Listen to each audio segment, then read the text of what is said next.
अल्हम्दुलिल्लाहि रब्बिल आलमीन वल आक़िबतु लिल मुत्तक़ीन वस्सलातु वस्सलामु अला मन काना नबिय्यु आदमु बैनल माइ वत्तीन। क़ाल अल्लाहु तबारक व तआला फ़िल क़ुरानिल मजीद वल फ़ुरक़ानिल हमीद वला तल्बिसुल हक़्क़ बिल बातिल व तक्तुमुल हक़्क़ व अंतुम तालमून। सदक़ल्लाहुल अज़ीम सदक़ सादिक़ुल मस्दूक़ अलैहि सलातो व तस्लीम। इन्नल्लाहा व मलाइकतहु युसल्लूना अलन नबी या अय्युहल्लज़ीना आमनू सल्लु अलैहि व सल्लिमू तस्लीमा। अल्लाहुम्मा सल्लि अला सय्यिदिना मौलाना शफ़ीअना व हबीबना व तबीबना व नबियना व मौलाना मुहम्मद व अला आलिहि व अस्हाबिहि व बारिक व सल्लिम। सलातो व सलाम अलैका या रसूलल्लाह सल्लल्लाहु तआला अलैहि वसल्लम। वक्त काफी हो चुका है, पौने 2 हो रहे हैं। मेरी रवानगी तो वैसे सुबह 12 बजे दोपहर में है। आप जितनी देर सुनना चाहेंगे मैं खिताब करूंगा। उमूमन मेरे खिताब 2.5 घंटे 3 घंटे भी होते हैं। अभी आपके ज़ौक़े समात पर है कि आप कितने देर मुझे बर्दाश्त करें।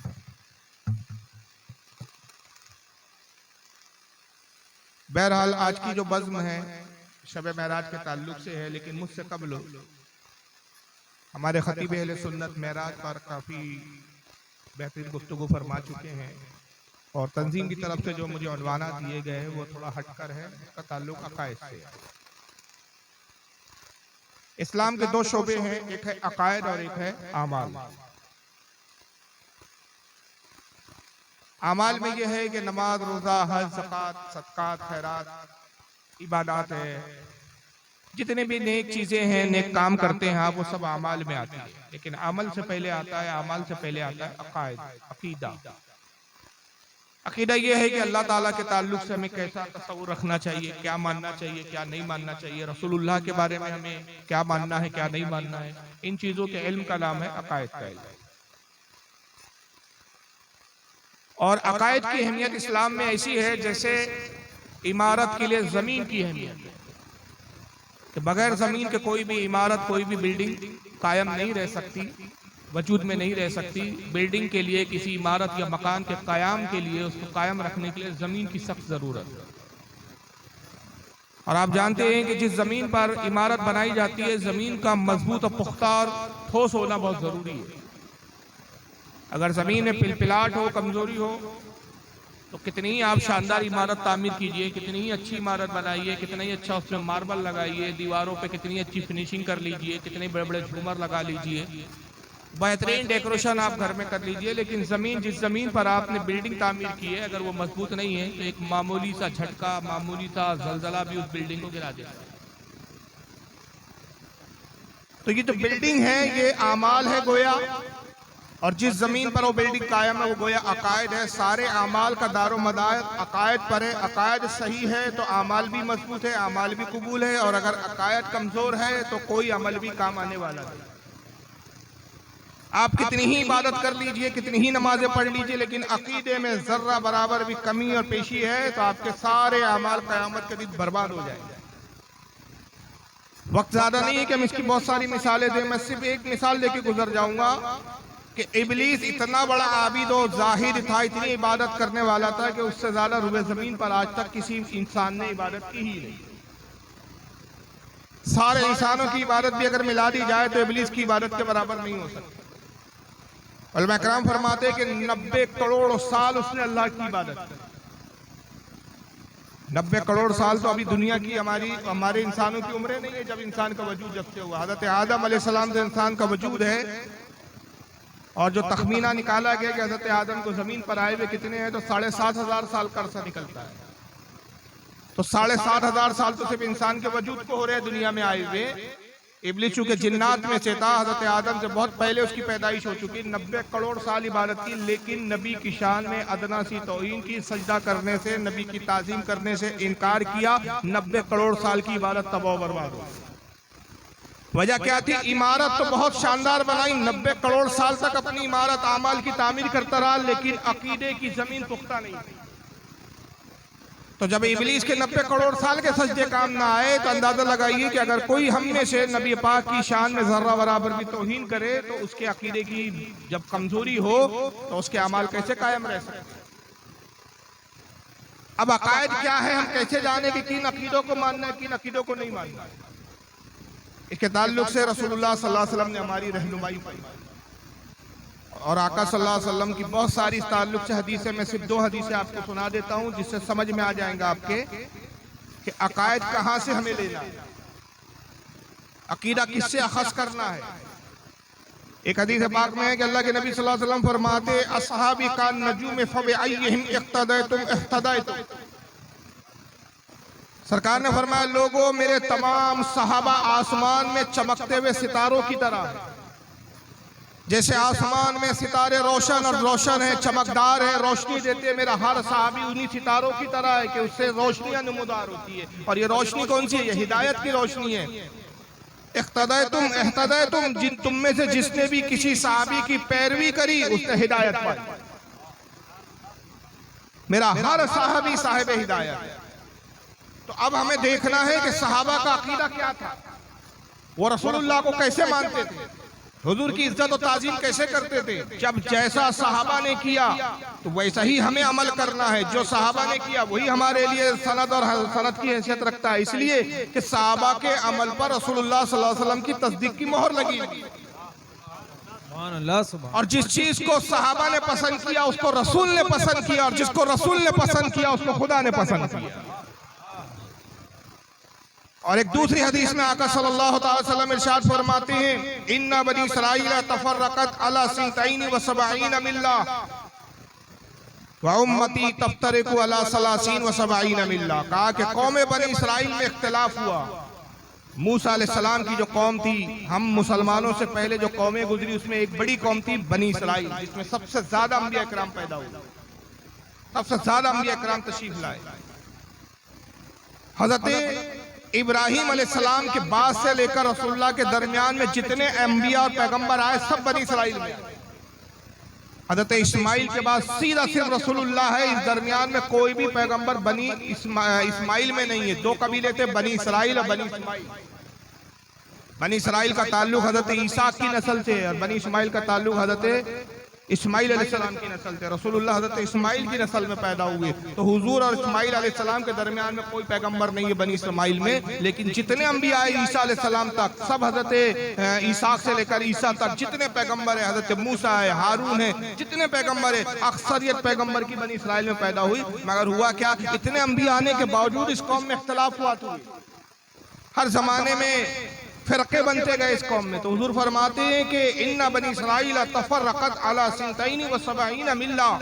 कहा कि बनी इसराइल में इख्तिलाफ हुआ तो बनी इसराइल के लोग फिरकों में बटे और उनकी तादाद हो गई फिरकों की 72। वो 72 फिरकों में बटे। वह तफ्तरिकु उम्मती अला सलासीन व सबईन मिल्ला। और मेरी उम्मत में भी इख्तिलाफ होगा, मेरी उम्मत में भी आपस में टकराव होगा, झगड़ेंगी मेरी उम्मत, और झगड़ के लड़ के टुकड़ों में बटेंगी, गुरों में बटेंगी। और जब गुरों में बट जाएंगी तो उनकी तादाद कितनी हो जाएंगी? 73 होंगी। बनी इसराइल 72 हुए थे, मेरी उम्मत 73 फिरकों में बटेगी। कुल्लुहुम फिन्नार। आका ने कहा सब के सब जहन्नम में जाएंगे इल्ला मिल्लतन वाहिदा। सिर्फ एक जमात होंगी, एक फिरका होगा जो जन्नत में जाएगा। यानी 73 में से 72 फिरके जहन्नम में जाएंगे और हर फिरकों में करोड़ों अरबों लोग होंगे। और जन्नत में जाने वाले लोगों में भी लाखों और करोड़ों होंगे। एक ही जमात होंगी जो जन्नत में जाएंगी और 72 फिरके और 72 जमातें जहन्नम में जाएंगी। कालू मन हिया या रसूलुल्लाह सल्लल्लाहु अलैहि वसल्लम। साहबा ने अर्ज किया अल्लाह के नबी सल्लल्लाहु अलैहि वसल्लम जन्नती जमात की निशानी और पहचान बताइए। सुभान अल्लाह सुभान अल्लाह। हुजूर जब क़यामत के करीब आपकी उम्मत फिरकों में बटे तो कैसे जाने उस वक्त के मुसलमान कि किस जमात में हमें रहना है, कौन सी जमात जो है वो हक पर है, कौन सी जमात है जो जन्नत में जाने वाली है, और ये कौन से 72 है जो जहन्नम में जाने वाले हैं। उन 72 से हटकर जन्नत वाली जमात में कैसे कायम रहे, उसकी पहचान क्या होगी, उस जमात की निशानी क्या होगी। काला माना अलैहि व अस्हाबी। फरमाया सुनो, उस जमात की जो जन्नत में जाएंगी उसकी पहचान और निशानी ये कि जो मेरे और मेरे सहाबा के अकीदे पर होगा वही जन्नती होगा। सुभान अल्लाह सुभान अल्लाह सुभान अल्लाह। अल्लाहु अकबर। या रसूल अल्लाह जिंदाबाद जिंदाबाद। अल्लाहु अकबर। तो अंदाजा लगाइए कि सहाबा का जो अकीदा, उस अकीदे को जो जमात अपना लेंगी वही जन्नती है। अब मैं बहांगे दो दलाइल के साथ, दलाइल की रोशनी में, हकायक की रोशनी में, बिल्कुल हाथ कंगन को आरसी क्या चैलेंज के साथ ये दावा करते हुए कहता हूँ, खुदा की कसम इस वक्त जितने भी फिरके हैं और जितने आइंदा होने वाले हैं, हम नहीं जानते आगे कितने फिरके होंगे, जितने हैं उतने हमें मालूम है, उन तमाम फिरकों में और आइंदा होने वाले तमाम फिरकों में सिर्फ जो जन्नती जमात है वो अहले सुन्नत व जमात है, जिसको इस जमाने में मसलक के आला हज़रत के मानने वालों की जमात है। सुभान अल्लाह, सुभान अल्लाह, सुभान अल्लाह। नारे तकबीर, नारे रिसालत, मसलके आला हजरत। ये मैंने मुख्तसर सी तमहीदी गुफ्तगू की क्योंकि वक्त ज्यादा नहीं है इसकी मैं तफसील में जाऊं। अब एक बात हमें जहन नशीर कर लेना चाहिए कि जो भी हमारा अकीदा है, हम उस अकीदे की हक्कानियत और उसकी सच्चाई के लिए कैसे परखेंगे कि अकीदा सही और जन्नत में ले जाने वाला है। हम उस अकीदे को सहाबा के अकीदे पर पेश करेंगे और जो भी जमात सहाबा के अकीदे के खिलाफ बात करते हुए नजर आएंगी, हम जान लेंगे कि इसका अकीदा जब सहाबा का अकीदा नहीं तो ये जन्नती जमात अहले सुन्नत में नहीं, ये 72 जहन्नमियों में से। अब हम उसकी इबादत नहीं देखेंगे, हम उसकी नमाजें नहीं देखेंगे, और जो नमाजें देखे, इबादत देखे, उनकी दाढ़ियां देखे, उनके छुप्पे देखे, उनकी टोपियां देखे, उनके कुब्बे देखे, उनके मदरसे देखे, उनकी मस्जिदें देखे और फिर सोचे कि ये मुसलमान हो सकते हैं, तो बहुत बड़ी गलती और खता पर है। इसलिए कि अल्लाह ताला ने इब्लीस की जो है हुलिये को नहीं देखा, इब्लीस की इबादतों को नहीं देखा, 90 करोड़ साल के सज्जे को नहीं देखा, उसके अकीदे को देखा। जब देखा कि उसके अकीदे में हजरत आदम की ताजीम नहीं है तो उसकी सारी 90 करोड़ साल की इबादत मुंह पे मार दी गई। तो लिहाजा जब इब्लीस की इबादत बरकरार ना रही तो कोई दाढ़ी रखने वाला, कोई टोपी पहनने वाला, मदरसे चलाने वाला, मस्जिदों में नमाजें पढ़ने वाला, अगर उसके अकीदे में खामी हो और वो सहाबा रसूल के अकीदे पर ना हो और उसमें तौहीन की आमिज़श हो, खुदा की कसम उसकी कोई इबादत काम आने वाली नहीं। बेशक बेशक बेशक, सुभान अल्लाह, सुभान अल्लाह। अब मैं चंद हवाले और चंद बातों के जरिए बताता हूँ कि जिन अकीदों में हमारा कुछ जमातों से इख्तिलाफ है और वो दावा करते हैं कि जो अकीदा हम पेश कर रहे हैं वो इस्लाम का अकीदा है। हम कहते हैं तुम्हारे कहने से ये अकीदा हम इस्लाम का नहीं मान सकते जब तक इस अकीदे को हम साहबा के दरबार में पेश ना करें। सुभान अल्लाह, सुभान अल्लाह। आइए एक अकीदा पेश किया जाता है। इस ताल्लुक से मैं आपके सामने एक वीडियो दिखा रहा हूँ। अभी आजकल ये नेट पर बड़े चल रहे हैं, पाकिस्तान से इनका ताल्लुक है और इनका नाम है मौलवी तारिक जमील साहब। हाँ, देखिए इनकी ऑडियो एक्चुअल में वीडियो नहीं मिल पाया। ये क्या कह रहे हैं जरा इसको गौर से सुनिए आप। अगर आपने कहा या रसूल अल्लाह मेरी किश्ती को पार लगा दे, लेकिन यहां अगर आपने कहा या रसूल अल्लाह मेरी किश्ती को पार लगा दे, ऐसा आदमी मुर्तद है, काफिर है, पक्का। बिल्कुल इसमें और हिंदुओं में कोई फर्क नहीं है। 360 बुतों के सामने झुकने वाला, गाय का पेशाब पीने वाला और एक ऐसे मौके पे या रसूलुल्लाह मदद का नारा लगाने वाला, दोनों गंदे पलीद नजस जिनका मस्जिद हराम में दाखिला मना। बिल्कुल इसमें और हिंदुओं में कोई फर्क नहीं है। 360 बुतों के सामने झुकने वाला, गाय का पेशाब पीने वाला और एक ऐसे मौके पे या रसूलुल्लाह मदद का नारा लगाने वाला, दोनों गंदे पलीद नजस जिनका मस्जिद हराम में दाखिला मना। कुरान कह रहा है इन्नमल मुशरिकून नजसुन, मुशरिक नापाक है, पलीद है। फला यक़रबुल मस्जिदल हराम, मस्जिद हराम के करीब भी ना फटकेंगे। आवाज शायद इको की वजह से कुछ समझ में आई होगी, कुछ नहीं आई। हालांकि उर्दू में जो बोल रहा था स्क्रिप्ट चल रही थी। मैं रोक रोक के एक जुमला इसका बताता हूँ। ये मौलवी तारिक जमील है जिसका ताल्लुक देवबंदी जमात से। तारिक मसूद, आइए तारिक मसूद का फिर जुमला फिर से सुनिए क्या कहता है, सुनिए। लेकिन यहां अगर आपने कहा या रसूल अल्लाह मेरी किश्ती को पार लगा, लेकिन यहां अगर आपने कहा या रसूल अल्लाह मेरी किश्ती को पार लगा दे, ऐसा आदमी मुर्तद है, काफिर है, पक्का। ये कहता है अगर आपने ये कहा या रसूल अल्लाह मेरी कश्ती को पार लगा दीजिए, यानी आपने हुजूर से मदद तलब की, किसी मुसीबत में हुजूर को आवाज दी, किसी तकलीफ में हुजूर को पुकारा, तो वो कहता है कि ऐसा कहने वाला आदमी मुर्तद है, इस्लाम से खारिज है, काफिर है। और काफिर भी कैसा, पक्का काफिर, उसके कुफ्र में कोई शक नहीं है। और फिर किस नौइयत का, किस लेवल का काफिर है, आगे मौलवी तारिक मसूद साहब क्या कहते हैं वो भी सुन लीजिए। और हिंदुओं में कोई फर्क नहीं है। 360 बुतों के सामने झुकने वाला, गाय का पेशाब पीने वाला और एक ऐसे मौके पे या रसूलुल्लाह मदद का नारा लगाने वाला, दोनों गंदे पलीद नजस जिनका मस्जिद हराम में दाखिला मना। कहता है इसमें या रसूलुल्लाह कहने वाले में, जो या रसूलुल्लाह का है उसके कहने वाले में, और 360 बुतों के पूजने वालों में, 360 बुतों के सामने झुकने वाले में कोई फर्क नहीं। जैसे 360 बुतों के सामने झुकने वाला मुशरिक है, वैसे ही या रसूलुल्लाह कहने वाला मुशरिक। जैसे गाय का पेशाब पीने वाला मुशरिक है, वैसे ही ऐसे मौके पर या रसूलुल्लाह मदद का नारा लगाने वाला मुशरिक है। दोनों गंदे पलीद नजस और ऐसे नजस, ऐसे नापाक कि इनका मस्जिद हराम में दाखिला मना। ऐसे लोगों को मस्जिद हराम यानी मक्का मौज़ूआ में हज बैतुल्लाह के लिए भी आने देना नहीं चाहिए।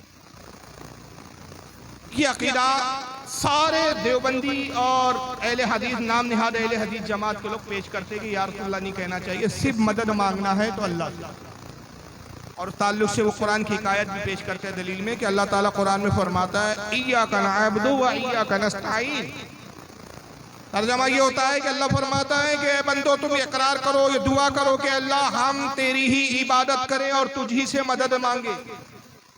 तुझी से मदद चाहे तो मदद सिर्फ अल्लाह से, अल्लाह ही मदद कर सकता है, अल्लाह से ही मदद मांगी जा सकती है। और अगर आपने अल्लाह के अलावा रसूल से भी मदद मांगी, किसी वली से भी मदद मांगी, किसी बुजुर्ग से मांगी, किसी साहबी से मांगी, तो आप मुशरिक है। और मुशरिक भी छोटे मोटे नहीं है, ऐसे मुशरिक के मस्जिद हराम में भी आपका दाखिला मना।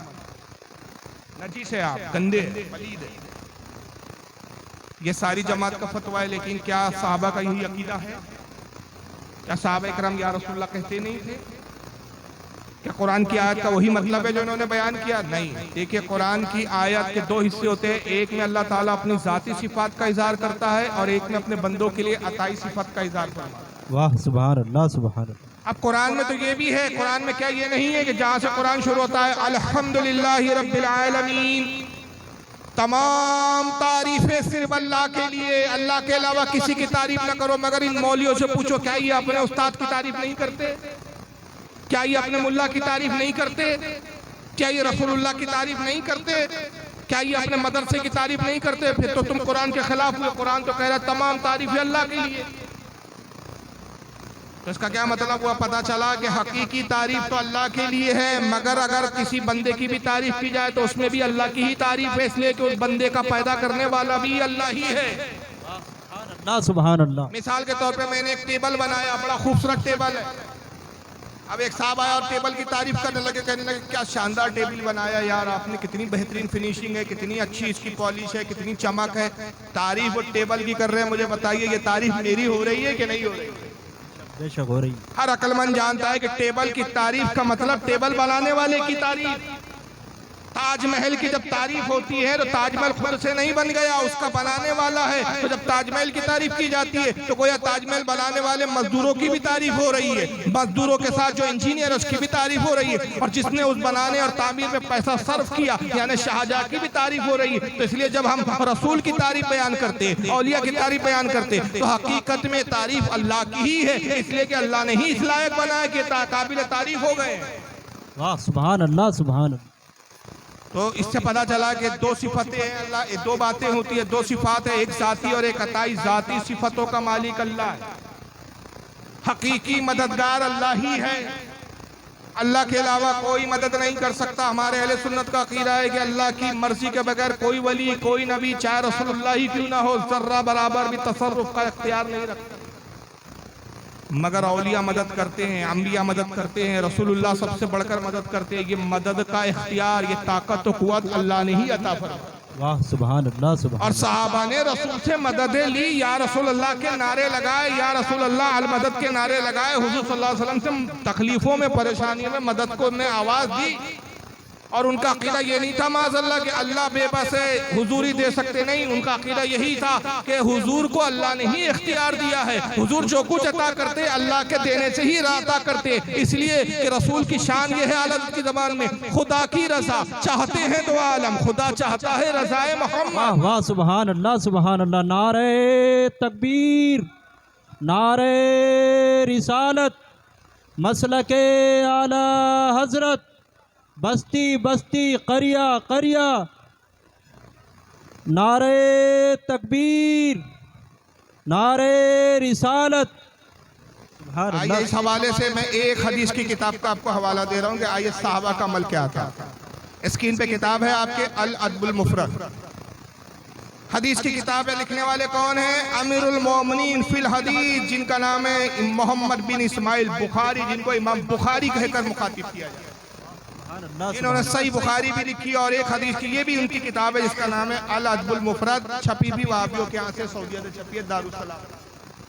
आइए अल अदबुल मुफरद का ये नुस्खा, इमाम बुखारी एक बाब कायम करते हैं, बाब का नाम है मा यक़ूलु रजुल इज़ा खदीरत रिजलहु, क्या करे वो शख्स जब उसका पैर सुन हो जाए, क्या कहे वो शख्स, कैसे इलाज करे अपने सुन पैर का। ये इलाज बता रहे इमाम बुखारी, हदीस की हेडिंग लगा रहे हैं और उस ताल्लुक से फिर हदीस लिखते हैं। हदसना अबू नुऐम, हमसे हदीस बयान की अबू नुऐम ने, काल हदसना सुफियान अन अबी इसाका अन अब्दुर्रहमान इब्न साद काल, कहते उनसे हदीस बयान की सुफियान ने, उनसे हदीस बयान की अबी इसाक ने, उनसे हदीस बयान की अब्दुर्रहमान बिन साद ने। अब्दुर्रहमान इब्न साद रज़ियल्लाहु ताला अन्हु सहाबी रसूल है, वो कहते हैं खुदिरत रजुल इब्न उमर, हज़रत अब्दुल्लाह इब्न उमर जो सहाबी रसूल है, खलीफा दुआम फारूक आज़म रज़ियल्लाहु ताला अन्हु के साहबजादे हैं, जलील कद्र सहाबी है, हुजूर की हदीसों के बहुत बड़े रावी भी है, हुजूर के साथ जंगें भी की, जिहादों में भी शरीक हुए, हुजूर के पीछे बरसों नमाजें पढ़ी हजार, और यहाँ तक के खलवत और जलवत में हुजूर की सोहबत इख्तियार की। हज़रत अब्दुल्ला इब्न उमर का पैर सुन हो गया। ये एक बीमारी होती है जिसमें पैर ऐसा सुन हो जाता है, आपने हॉस्पिटल में देखा होगा, डॉक्टर एक छोटी सी हथौड़ी मारते हैं, कहते हैं दर्द हो रहा है, सुई चुबाते हैं, कहते हैं एहसास हो रहा है, उसमें एहसास पैर में खत्म हो जाता है। कोई उस पैर पे चुमटी ले, इसको काटे, कोई इसको अगर छीले, दर्द ही नहीं होता मरीज को, मरीज चलने फिरने से माजूर हो जाता है, पैर में कोई एहसास और हिस्स नहीं होती। अब्दुल्लाह इब्न उमर का पैर सुन हो गया, बहुत इलाज करवाया, लेकिन कोई फायदा नहीं। फ़क़ाला रजुलुन, हदीस के अल्फाज है कि फिर एक शख्स आए, ये भी सहाबी थे, उन्होंने कहा कि मैं इसका इलाज बताता हूँ।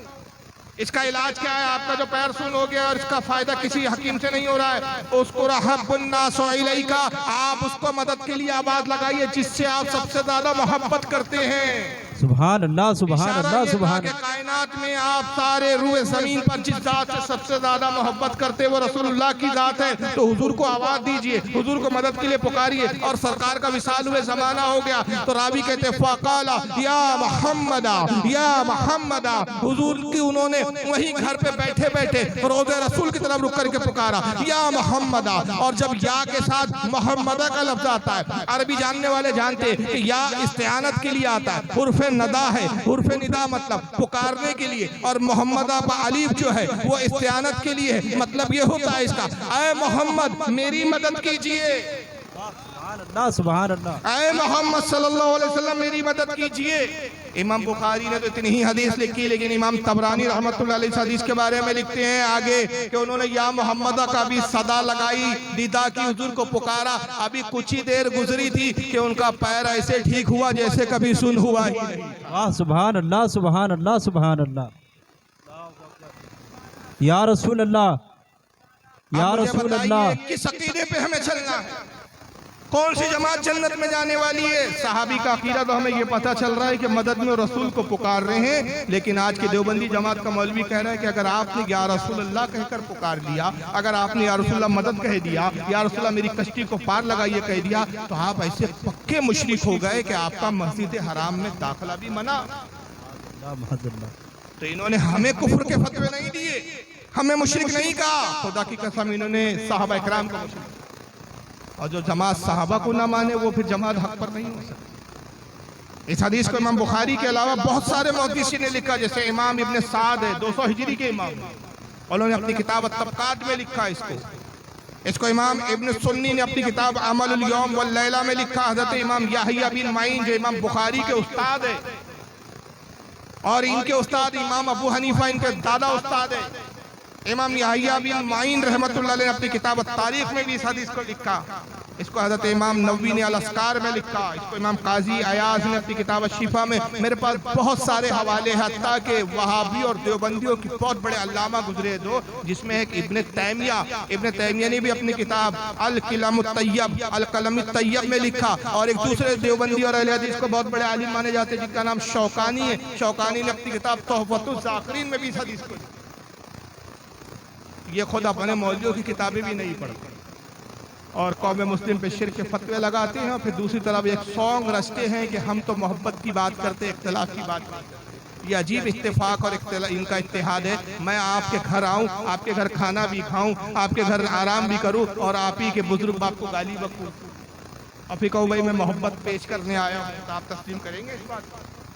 कहेंगे कैसी मोहब्बत है, आप खा रहे हमारा, है रह रहे हमारे, और हमारे बुजुर्ग बाप को गाली भी बक रहे हैं, तो ये इनकी कैसी मोहब्बत है कि एक तरफ इत्तेहाद का दावा करते हैं, दूसरी तरफ हमें मुशरिक कहते हैं, हमारे दाखिले हरम में मना कहते हैं, हमारा तकाबुल मुशरिकों के साथ करते हैं, उनके साथ के गाय पीने का मुंह तो पेशाब पीने वाला, और इनमें कोई फर्क नहीं है, दोनों बराबर। इतने शदीद फतवे लगाने के बाद भी तुम कहते हैं मुसलमानों में इत्तेहाद की बात कर रहे हैं। ये ढकोसलेबाजी छोड़िए। आइए एक हदीस और मैं आपको सामने ज़बानी पेश कर देता हूँ। फारूक आज़म का दौरे खिलाफत, हुजूर के विसाल को एक ज़माना गुजर चुका, ये सब रसूल के विसाल के बाद साहबा ने मदद मांगी। ये नहीं है कि जिंदा है तब मदद मांगी, तब या रसूलुल्लाह के नारे लगाए, हुजूर के विसाल के बाद। फारूक आज़म का दौरे खिलाफत है, जंग यरमुक हुई, रोम फतह करने के लिए साहबा की जमात निकली।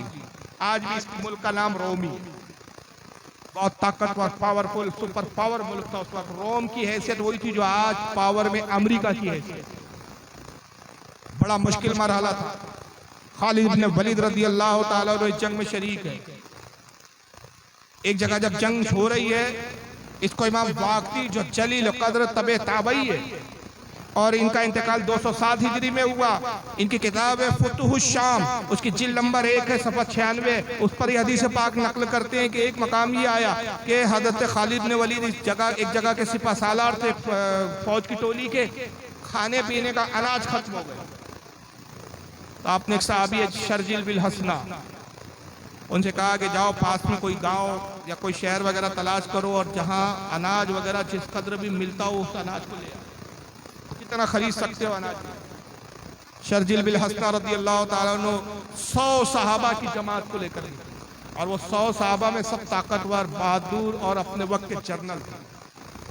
ये बहादुरों को ले जाने का मकसद ये था कि अनाज लेकर आएंगे, कई दुश्मन इस अनाज को लूट रहे।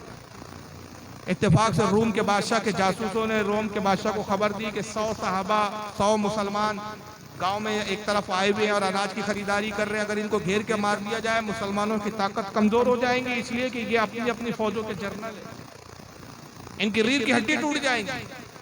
रोम के बादशाह ने 1000 सिपाही उनको मारने के लिए भेजे। ये तादाद में 100 थे, और मारने के लिए जो फौज आ रही है वो कितनी थी? 1000। मुकाबला 10 गुना। आप अंदाजा लगाइए, 1000 पे 100 लोग फतेह नहीं पा सकते।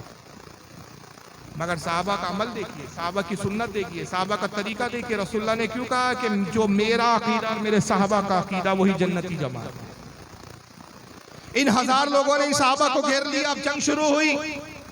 शर्जिल बिल हसना जो साहबी रसूल है, उन्होंने देखा कि हम 100 हैं, ये हमसे 10 गुना ज्यादा है, हम इन पे काबू नहीं पाएंगे, ये हम पर हावी हो रहे, ये हम पर गालिब आ रहे हैं, हम लोग कत्ल हो जाएंगे। अब ऐसे मौके पे जब देखा कि मौत करीब है, उन्होंने क्या किया? हजारों मील का फासला है रोम के अंदर, जंग यरमुक के मौके पर हज़रत शर्जिल बिल हसना एक अलग मैदान में, एक अलग जगह है, हजारों मील का फासला है मदीने और उसके दरमियान में। उन्होंने अपने घोड़े का रुख रसूलुल्लाह के रोजे की तरफ किया, और इमाम वाक़ी रहमतुल्लाह जो तबे ताबई है, आज के कोई बरेली के मौलवी नहीं है कि कुछ भी लिख दिया हो आप ये कहकर उस बात की अहमियत को घटा दे। वक्त के तबे ताबई, जिन्होंने ताबई को देखा, ताबई वो जिसने साहबी को देखा, इतने करीब के दौर के बुजुर्ग वो लिखते और बयान करते हैं कि हजरत शर्जिल बिल हसना ने रोज़े रसूल की तरफ रुख किया और कहा, या नस्रिल्लाही इंजिला, या नस्रिल्लाही इंजिला, या मोहम्मदो, या मोहम्मदो, या मोहम्मदो, या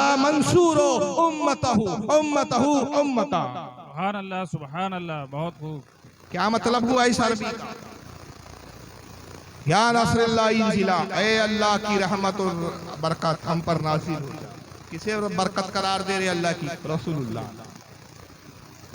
ऐ रसूलुल्लाह आप तशरीफ ले आइए, ऐ रसूलुल्लाह आप नाजिल हो जाइए अल्लाह की रहमत, क्योंकि कुरान ने कहा वमा अरसलनाका इल्ला रहमतल लिल आलमीन। ऐ अल्लाह की मदद, नस्र के मायने एक मदद भी होते हैं, नस्रुल्लाह। ऐ अल्लाह की मदद है मोहम्मद, आप हमारी मदद है, आप आइए। या मोहम्मदो, ऐ मोहम्मद हमारी मदद कीजिए। या मोहम्मदो, ऐ मोहम्मद हमारी मदद कीजिए। या मंसूरो, ऐ मदद करने वाले। उम्मतहु उम्मतहु उम्मता, खबर लीजिए अपनी उम्मत की, खबर लीजिए अपनी उम्मत की, खबर लीजिए अपनी उम्मत की। सुभान अल्लाह, सुभान अल्लाह, माशाअल्लाह। इससे बड़ा और कौन सा आपको मदद मांगने का सबूत चाहिए मौलवी जी? रावी कहते हैं कि जैसी उन्होंने निदा लगानी शुरू की, अल्लाह ने वो अजीम शान फतह दी कि ये 100 लोग 1000 पर गालिब आए, इनमें कुछ मारे गए और बाकी भगदड़ के साथ अपनी जान बचा के भागे। नारे तकबीर, नारे रिसालत, मसलके आला हजरत, मुनाजिर अहले सुन्नत, नारे तकबीर। एक बात पर मैं कई कई दलाइल पेश कर सकता हूँ, लेकिन टॉपिक और वक्त उतना नहीं है लंबा कि हम, वक्त भी लंबा नहीं है हमारे पास, टॉपिक भी बहुत लंबा हो जाए। मैंने सिर्फ 2 हदीसें यहाँ पेश की, वरना इसी मौजू पर कि या रसूलुल्लाह साहबा ने हुजूर से कब सब मदद मांगी और किस किस तरीके से मदद मांगी, एक लंबा बयान है, इस पर लंबी गुफ्तगू की जा सकती है, रात छोटी पड़ जाएंगी, दलाइल कम नहीं होगी। लेकिन अहले इल्म के लिए काफी है समझने के लिए कि हम किताबों के हवाले पेश करते हैं, हम दलील अइम्मा की किताबों से देते हैं, हम दलील हदीसों से देते हैं, हम दलील सहाबा के अमल से देते हैं, और ये लोग अपनी अक्ल के घोड़े बताते हैं। मुझे बताओ, इन मौलवियों ने कहा या रसूलुल्लाह कहना शिर्क है, क्या इसके लिए कोई दलील पेश करते हैं ये लोग? कोई हदीस सुनाते हैं कि रसूलुल्लाह ने कहा खबरदार मुझे या रसूलुल्लाह कह के ना पुकारना, खबरदार मुझसे मदद ना मांगना? कोई ऐसी हदीस पेश कर सकते हो? तो क़यामत आ जाएंगी, खुदा की कसम तुम ऐसी कोई हदीस पेश नहीं कर सकते। आइए साहबा का एक और अकीदा मुलाहिजा करिए कि हुजूर से मरने के बाद साहबा मदद तलब कर रहे हैं, इसका मतलब वो जानते हैं कि हुजूर सल्लल्लाहु अलैहि वसल्लम ज़ाहिरी हयात में अपनी कब्र मुबारक में जलवा गर है, वादे इलाही के तहत एक आन के लिए आपको मौत आई। सुभान अल्लाह, सुभान अल्लाह। हुजूर जिंदा है, और हुजूर जिंदा है, अपनी उम्मत की सदाओं को सुनते भी हैं। रोम में पुकारा जा रहा है, सहाबी हजरत शर्जिल बिन हसना का अकीदा है कि मैं पुकारा रोम में हूँ, आवाज मदीने तक जाएंगी, मेरे आका मदीने में बैठ के सुनते हैं। इसी को हालत कहते हैं, फरियाद जो उम्मती करे हाले जार में, मुमकिन नहीं कि खैर बशर को खबर ना हो। नारे तकबीर, नारे रिसालत, माशाअल्लाह, बहुत खूब। तो सहाबा का यहाँ 2 अकीदे पता चले कि हुजूर से मदद मांगना भी जायज समझते थे, हुजूर को जिंदा समझते थे, तभी तो पुकार रहे थे। मगर आइए इन बदबख्तों का अकीदा क्या है, जरा इन मौलवी साहब को सुन लीजिए। ये फसीउद्दीन हैदराबादी है इनका नाम। मेरे नबी मोहम्मद अरबी सल्लल्लाहु अलैहि वसल्लम अपने आप को शिफा नहीं दे सकते। नबी सल्लल्लाहु अलैहि वसल्लम के बारे में मैं ये कहूँगा आपके सामने कि नबी मोहम्मद सल्लल्लाहु अलैहि वसल्लम, रसूल मोहम्मद सल्लल्लाहु अलैहि वसल्लम, उनकी कब्र मुबारक में जिंदा नहीं है। जब हमारे नबी मोहम्मद सल्लल्लाहु अलैहि वसल्लम उनकी कब्र मुबारक में जिंदा नहीं है, तो फिर दूसरे उम्मती जिंदा है। फिर नबी 2 बातें की, बदबख्त खबीस ने जिंदा है, मरानी है, मैं जिंदों को दिखा रहा हूँ, मुर्दों को नहीं दिखा रहा। और इन्हीं के चैनलों पे ये वीडियो मौजूद है, और उनके लिए फिक्र लम्हे फिक्रिया जो कहते हैं कि भाई ये तो बड़े अच्छे लोग हैं, किसी को बुरा नहीं बोलते। अरे ये हमें बुरा नहीं बोलते, ये हमारे नबी को मुर्दा बोलते। जो हमारे नबी की तौहीन करे वो हमारा नहीं, वो जमात कभी जन्नती जमात नहीं हो सकती जो खुद गुमराहियत पे भटक रही है। जिनके नजदीक नबी मुर्दा हो, खुदा की कसम उनका अकीदा मुर्दा है, और हमारा नबी जिंदा, इसलिए हमारा अकीदा भी जिंदा। तू जिंदा है वल्लाह, तू जिंदा है वल्लाह, मेरी चश्मे आलम से छुप जाने वाला। बहुत खूब हजरत, बहुत खूब। अल्लाहु अकबर, या रसूल। जिंदाबाद, जिंदाबाद, जिंदाबाद। या रसूलुल्लाह, हाय हाय हाय, क्या बात। अब एक और मौलवी साहब को सुन लीजिए, इन्होंने तो कहा कि रसूलुल्लाह शिफा नहीं दे सकते अपने आप को, शिफा से मतलब फायदा, हुजूर अपने आप को फायदा मरने के बाद नहीं पहुंचा सकते, तो आपको क्या फायदा पहुंचाएंगे? इसलिए कि नबी अपनी कब्र में मुर्दा है, जिंदा नहीं है। जब नबी जिंदा नहीं है तो फिर और कोई उम्मती जिंदा होगा? तुम वलियों के बारे में कहते हो गौसे पाक जिंदा है या गौसल मदद, तुम ख्वाजा गरीब नवाज के बारे में कहते हो जिंदा या ख्वाजा अल मदद। अरे जब नबी जिंदा नहीं तो ये कहां से जिंदा होंगे? ये बदबख्त अकीदा इनका ये है। लेकिन आइए इन मौलवी को सुनो, ये कहते हैं जो जिंदा माने वो काफिर है, फतवा लगाते हैं ये। जरा सुनिए मौलवी महराज रब्बानी। अल्लाह के नबी मर गए, अल्लाह के नबी मर गए, खबर अल्लाह के नबी बोलो, और जो ये अकीदा न रखे वो काफिर है। इसलिए कि अबू बकर सिद्दीक का ये बयान है कि नबी करीम सल्लल्लाहु अलैहि वसल्लम मर चुके हैं, हजरत उमर का बयान है कि नबी मर चुके हैं, उस्मान गनी का अकीदा है कि नबी मर चुके हैं, अली का अकीदा है कि नबी मर चुके हैं, फातिमा आयशा अज़वाज मुतहरात का ये अकीदा है कि नबी करीम सल्लल्लाहु अलैहि वसल्लम वफात पा चुके हैं। नबी करीम सल्लल्लाहु अलैहि वसल्लम जिंदा बोलो, जो जिंदा माने वो काफिर है, जो जिंदा माने वो कौन है? वो मुसलमान नहीं है।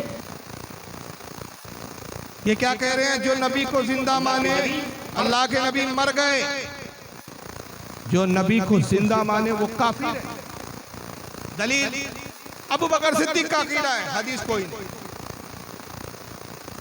जो मुंह में आया ठोक दो, पब्लिक बेवकूफ है, पता है बोले, वो तो बोलेंगे मौलवी मौलाना बोल रहे हैं, जुब्बा पहन के बोल रहे हैं, कुब्बा पहन के बोल रहे हैं, सऊदिया का जुब्बा है तो सऊदिया वाला जुब्बा है तो झूठ थोड़ी बोलेंगे। लेकिन यही वो होता है कि जादूगर यही तो करता है, आंखों के सामने ऐसा पर्दा डाल देता है कि समझ में नहीं आता कि शोबदेबाजी है, असल में है कुछ भी नहीं। चल रहा है ना, पर्ची वाले बाबा भी चल रहे हैं, इशारा कर रहा हूँ, हमको क्या जरूरत है उस तरफ बोलने की, इशारा करके गुजर के। अब दुनिया बेवकूफ बन रही है, उसको खुद अपनी खबर नहीं कल क्या खाएंगे। एक तोता लेके बैठा हुआ है, वो आपकी किस्मत के हाल तोते से बताता है। अरे भाई तू क्यों दूसरों के हाल बता रहा? तोते के जरिए अपनी पर्ची निकाल के बता दे कि तू कब अमीर बने, तब तक फुटपाथ पे बैठा रहेगा। लेकिन लोग बेवकूफ बन रहे हैं ऐसे लोगों के पास भी, तो इनको पता है कि हमारी अवाम बेवकूफ है, ठोक दो, कौन पूछने वाला है? भाई अबू बकर सिद्दीक का अकीदा है नबी मर गए, उस्मान गनी का अकीदा है, उमर फारूक का है, मौला अली का है, हजरत सैयदा फातिमा का है, हजरत आयशा का है। अरे मौलवी जी किस किताब में लिखा है? नाम तो बताओ, किस किताब में इन्होंने कहा नबी मर गए, मुर्दा हो गए? हमें तो किताबों में अबू बकर सिद्दीक का ये अकीदा मिलता है। अल खसाइसुल कुबरा में इमाम सूती लिखते हैं, हजरत मखदूम सिमनानी लताइफ अशरफी में लिखते हैं, शाह अब्दुल अजीज मुहद्दिस दहलवी बुस्तानुल मुहद्दिसीन में लिखते हैं, हजरत इमाम अस्करी हजरत तारीख दमिश्क में लिखते हैं। एक मुताद हवालों की फहरिस्त है, अब्दुल रहमान जामी नफातुल अंस में लिखते हैं। कितने मुहद्दिसीन हैं जिन्होंने हदीसों को नकल किया कि जब सैयदना अबू बकर सिद्दीक के विसाल का वक्त करीब आया तो मौला अली को बुलाया और कहा अली मेरी एक वसीयत है। कहा कहें अमीरुल मोमिनीन क्या वसीयत है? कहा मेरी ख्वाहिश है कि रसूलुल्लाह के पहलू में दफन किया जाए। मैं गार में भी हुजूर का रफीक था, सफर में भी हुजूर का रफीक था, मक्का में भी हुजूर का रफीक था, मदीने में भी हुजूर का रफीक था। मैं चाहता हूँ मौत के बाद भी हुजूरी का रफीक रहूं। अली मेरी वसीयत ये है कि मुझे रसूल के पहलू में दफन किया जाए, गुस्ल आप दे, नमाज जनाजा आप पढ़ाएं, उन्हीं हाथों से गुस्ल दे जिन हाथों से आपने रसूलुल्लाह को गुस्ल दिया है। मगर सुनिए हुजूर की बारगाह में अदब का तकाजा ये है, जो है सच्चाई ये है, हकीकत है ये, पर मामला मबनी ये है कि आप हुजूर से इस ताल्लुक से पहले इजाजत तलब कर लीजिए। हुजूर का मिसाल हो चुका है, मेरी लाश को मेरे जनाजे को ले जाएं और हुजूर से इजाजत तलब करें। अगर हुजूर की बारगाह से इजाजत मिले तो मुझे हुजूर के पहलू में दफन करना, और अगर इजाजत ना मिले तो मुझे आम कब्रिस्तान जन्नतुल बकी में आम लोगों के बीच, आम मुसलमानों के बीच दफन कर देना। रावी हदीस कहते हैं कि मौला अली ने वसीयत पर अमल किया, गुस्ल दिया, नमाज जनाजा पढ़ाई, जनाजा लाया गया और रसूलुल्लाह के रोज़े के सामने रख दिया गया। हुजूर के रोज़े का दरवाजा बंद था। रावी हदीस कहते हैं मौला अली आगे आए, साथ में हजरत उमर थे, दोनों ने एक साथ आवाज लगाई, या रसूलुल्लाह अस्सलामु अलैकुम या रसूलुल्लाह, सरकार हम आपके रफीके गार अबू बकर को लाए हैं, हम आपके खलवत और जलवत के साथी अबू बकर को लाए हैं, सरकार ये आपके पहलू में दफन होने की इजाजत चाहते हैं। हुजूर इजाजत है? रावी कहते हमने देखा रोज़े रसूल का जो दरवाजा बंद था खुद ब खुद खुला, कब्र मुबारक से आवाज आई रफीक को रफीक से मिला दो। नारे तकबीर, नारे रिसालत, मसलके आला हजरत फैजाने आला हजरत पैगामे हक कॉन्फ्रेंस सरजमीने कस्बा गोला नारे तकबीर। तो अबू बकर का तो अकीदा ये पता चला, साथ में अली है, अली नहीं कहते अबू बकर, हुजूर तो मर चुके हैं, ना सुनते हैं ना देखते, इजाजत कैसे देंगे। उमर एतराज नहीं कर रहे, आयशा सिद्दीका एतराज नहीं कर रही है, सैयदा फातिमा तो खैर विसाल हो गया था उस वक्त, और दूसरे सहाबा कोई एतराज नहीं कर रहे। हर सहाबी इस वसीयत पर अमल कर रहा है। गोया पता चला कि सहाबा जानते हैं, हुजूर सुन भी रहे हैं, देख भी रहे हैं, और अगर मंजूर हो तो इजाजत देने की ताकत तो सलाहियत भी रखते हैं, तभी तो इजाजत ली जा रही है। और वहाबी जी ने एक कतार में सबके नाम लेके ठोक दिया, अवाम को उल्लू बना दिया। अबू बकर को अकीदा है मर गए, उमर का अकीदा है मर गए। दलीलें तुम्हारे पास है ही नहीं, कुरान तुम्हारे पास नहीं, हदीस तुम्हारे पास नहीं, लप्पासियां करते हो और उसको इस्लाम बताते। आइए इन्हीं लप्पासों में से एक और लप्पास को सुना, ये नबी को मुर्दा कैसे साबित कर रहा है। इसके बाद कोई हदीस नहीं है, ये अक्ल की शैतानी अक्ल का इस्तेमाल करता है। देखकर आप चौंक जाएंगे, क्योंकि इस इलाके में बहुत आया। ये कौन सा कस्बा गोला, और एक और नाम है उसका, वीडियो अगर मौका मिला तो दिखाऊंगा। आप ही के आसपास में बंगाल में जाए, इसकी बड़ी बेइज्जती की गई। एक कौन सा है, लाल गोला, ये कहाँ, बंगाल का इलाका है, करीब में है कि दूर है? दूर है। वहाँ लाल गोला में इसके साथ क्या होगा सुनिए। मैं लाल गोला की बेइज्जती कस्बा गोला में सुनाऊंगा। क्या बात है, वाह। वो आखिरी में रखा है मैंने, वहीं पर ही एंड करेंगे ताकि हमारी मजलिस का इख्तिताम हंसी खुशी हो जाए, आप हंसते हुए इस पिंडाल से जाएं। आइए मसखरे को सुनिए, रसूल की इंतकाल पर कैसा मजाक उड़ा रहा है, हुजूर को कैसे मुर्दा कहता है। माज़ तुम उसको पुकार, अरे साहब मर गया मत कहना, तौहीन हो जाएगी। पर्दा कर गए, ये बड़ी अच्छी इस्तिलाह निकाली हमारे भाइयों ने, पर्दा कर गए। अरे पर्दा किसको कहते हैं? वो इस दुनिया से गुजर गए। अरे अल्लाह के बंदे, उसी को तो हम मौत कहते हैं। नहीं, मरे नहीं है, पर्दा कर गए। पर्दे का माना क्या हुआ? पर्दे का माना ये हुआ कि वो जिंदा है, लेकिन हमारी आंखों से ओझल हो गए। हमारी आंखें इस दुनिया में देख रही हैं, हमारी आंखों से ओझल हो गए का मतलब इस दुनिया से ओझल हो गए। हाँ, इस दुनिया से ओझल हो गए। अरे उसी को तो हम कहते हैं वो दूसरी दुनिया में चले गए। नहीं, वो इस दुनिया में ओझल नहीं, पर्दा कर गए। तुम कितना ही अच्छा लक़ब ले लो, पर्दा कर गए। जिंदा हैं, बाहयात हैं, पर्दा कर गए, विसाल कर गए, वफात कर गए, कुछ भी कहो, उनको जिंदा साबित करने के लिए कितने ही अच्छे अलकाब से तुम पुकार लो, लेकिन हकीकत यह है कि जनाबे मोहम्मदुर रसूलुल्लाह इस दुनिया में मौजूद नहीं है। अगर है तो मुझे बताओ, अहले हदीस का ये गुनाहगार बंदा मोहम्मदुर रसूलुल्लाह से मिलने के लिए जाएगा, मुझे एड्रेस दो, मुझे पता बताओ कि जिंदा है तो कहाँ है, किस जगह है, कहाँ मिलेंगे, मैं जाऊंगा। मैं उनको अपने घर पे बुला के अपना गुलाम नहीं बनाऊंगा कि जब चाहो अपने घर पे बुला लो, जब चाहो 2 बजे बुला लो, मर्जी चाहे तो 12 बजे बुला लो, मर्जी चाहे तो 10 बजे बुला लो।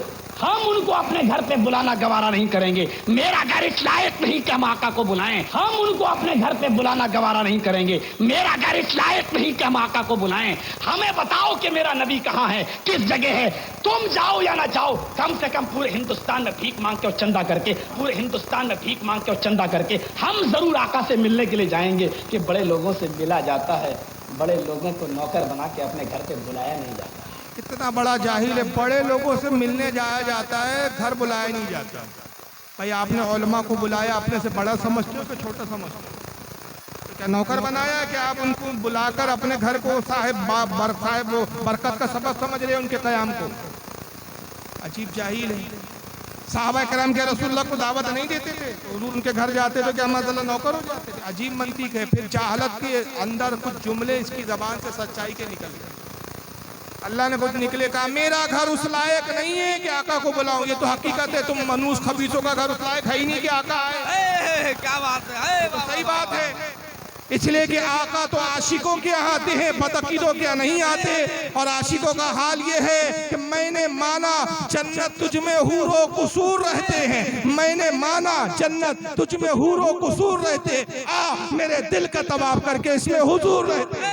नारे तकबीर, नारे रिसालत, मसलके आला हजरत फैजान आला हजरत कमेटी सरजमीन कस्बा गोला नारे तकबीर तो नारे रिसालत। आका आशिकों के आते हैं, इसलिए आशिक कहते हैं सुना है आप हर आशिक के घर तशरीफ लाते हैं, मेरे घर में भी हो जाए चरागा या और दूसरी बदबख्ती देखो इसकी जहालत। अल्लाह ताला ने सच्चाई निकाल दी, कहा हुजूर कहाँ है, मुझे एड्रेस दो, तुम जाओ या ना जाओ, मैं लोगों से चंदा करके भीख मांग के जाऊंगा। यानी वहां भी अपना पैसा खर्च नहीं करेगा, वो पैसा तो अय्याशी पे खर्च करेगा ना, बनारस में खर्च करेगा, केस लड़ने में खर्च करेगा।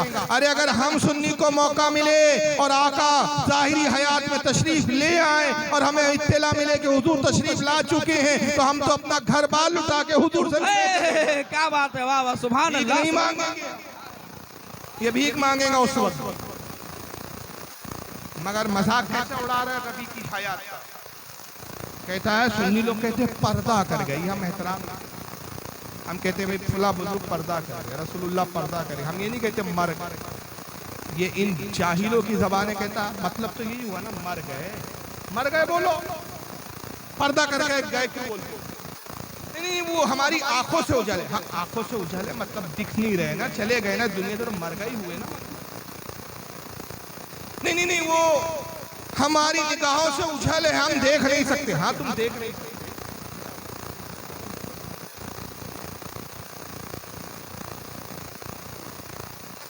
तुम देख नहीं सकते, इसका मतलब यही हुआ ना मर गए। तो इसका कहने का मतलब ये हुआ है कि हकीकत ये है कि हुजूर मर गए कबूल करो। सबसे पहले मैं एक बात बता दूं, हमारे अहले सुन्नत का अकीदा ये है कि अल्लाह का वादा है कि हर नफ्स को, हर जानदार को मौत का मजा चखना है। कि कुरान में अल्लाह ने इरशाद फरमाया, इस आयत के तहत, फरमाने इलाही के तहत हर जानदार को मौत का मजा चखना है। नबी भी जानदार है, नबी भी नफ्स है, जिन्स है। हुजूर सल्लल्लाहु अलैहि वसल्लम को भी अल्लाह के वादे के मुताबिक मौत आई, लेकिन अंबिया और हमारी मौत में फ़र्क ये है कि अंबिया के लिए एक आन के लिए, एक घड़ी सेकंड से भी कम वक्त में एक मौत आती है, वादा इलाही पूरा होता है, फिर रूह आपके जिस्मों में लौटा दी जाती है और फिर पहले की तरह आपकी हयात होती है। इसमें दलीलें हैं, दलीलों के अंबार। इस पर अगर किसी को शौक हो तो मुनाजरा करते हम तैयार, लेकिन तकरीरों में सारे दलाइल नहीं रखे जा सकते, वक्त की तंगदामनी है। तो अकीदा तो ये है कि हुजूर को वादा इलाही के तहत मौत तो आई, लेकिन हुजूर अपनी कब्र में इस वक्त जिंदा है, ये अकीदा है। और मैं भी इंशाल्लाह इस पे हदीस पे पेश करूंगा। लेकिन आइए इस बेगैरत को इसी की जबान में जवाब दे रहा हूँ कि तू कहता है हकीकत ये है कि मर गए, तुम कितने ही अच्छे अलकाब में बोलो, पर्दा कर गए, आंखों से उजल हो गए, हमारी निगाहों में नजर नहीं आ रहे, मतलब तो यही हुआ ना मर गए। और अगर जिंदा है तो मुझे एड्रेस बताओ। इस खबीस को मालूम ही नहीं कि हुजूर का पता मदीना मुनव्वरा, गुम्बद खजरा है, पता बताओ। बोलता कैसा मुसलमान है, अगर है तो मुझे दिखाओ। तो मैं कहता हूं अल्लाह जिंदा है कि मुर्दा है? कुरान में अल्लाह ने कहा अल हय्युल कय्यूम, वही तुम्हारा रब जो जिंदा है और दूसरों को जिंदगी अता करता है। आयतुल कुर्सी में आया अल्लाहु ला इलाहा इल्लहु अल हय्युल कय्यूम, वही जिंदा है। ला ताखिज़ु सिनतु वला नौम, ना उसको ऊँघ आती है ना उसको नींद आती है, वो जिंदा है, लोगों को जिंदगी देता है। अल्लाह भी जिंदा है। अब कल कोई इसकी तरह बदबख्त खबीस इसी की तरह खड़ा हो जाए और कहे मौलवी जर्जीस अल्लाह जिंदा है, अल्लाह है तो कहा दिखाओ, मुझे पता बताओ। इसका बाप भी पता नहीं बता। फरिश्ते हैं या नहीं? हमारे नबी ने हमें बताया है कि हर इंसान के साथ दो फरिश्ते हैं। कहाँ है? कांधे पर, करामन कातिबी, जो हमारे हिसाब किताब लिखते हैं। सीधे हाथ पर फरिश्ता नेकियों को लिखता है, उल्टे हाथ का फरिश्ता गुनाहों को लिखता है। जज जिसके पास जाइए, अब तो जेल में सड़ रहा है फरिश्ता। जज जिस मिल जाए जो खंजर लीजिए, उसका कांधा छीलना शुरू कर दीजिए। और वो कहे क्यों मार रहे हो, उसको कांधा छील लो। फरिश्ता देख रहा हो, दिख तो नहीं रहा, दिखाओ। तू तो अहले हदीस है, हदीस पर तेरा यकीन है, हदीस में तो आपने पढ़ा है, मगर दिख नहीं रहा है फरिश्ता। इसकी नाक बंद कर दो और ये कहे भाई सांस क्यों रोक रहे, मैं मर जाऊंगा, हवा तो आने दो। भाई हवा का हमें तो दिख ही नहीं रही है। तो हमारा ना दिखना क्या ना होने की दलील है? मैं यहाँ बैठे बैठे कहूँ अमेरिका नहीं है भाइयों, कैसे कहते? भाई मैंने देखा नहीं। तो मेरा ना देखना क्या ना होने की दलील है? अरे देखने के लिए निगाह चाहिए। तू जैसे बदबख्तों को नबी का वजूद समझ में नहीं आएगा, देखने के लिए इश्क की आशिकों की निगाह चाहिए। ऐसी क्या हालत कहते, आंख वाले तेरी जौबन का तमाशा देखे दीदाए कौर को क्या नजर आए, क्या देखे। हाय वाह वाह वाह, सुभान अल्लाह सुभान अल्लाह। सरकार मुफ्ती आजम कहते हैं सरकार के जलवों से रोशन है दिले नूरी, हश्र रहे रोशन नूरी। हाय वाह वाह वाह, आशिकों को नजर आ, लेकिन इनकी सीध है कि हक मानो। तो चलो मैं भी एक हकीकत बताता हूँ। ये हकीकत बता रहे ना, तुम कितने ही अच्छे अलकाब में बोलो, पर्दा कर गए, इंतकाल कर गए, विसाल फरमा गए, निगाहों से जलो गए, हकीकत तो ये है कि मोहम्मद मर गए, यही बोलो। तो आइए मैं कुरान से दलील देता हूँ। पारा नंबर 14 सूरह नहल आयत नंबर 4।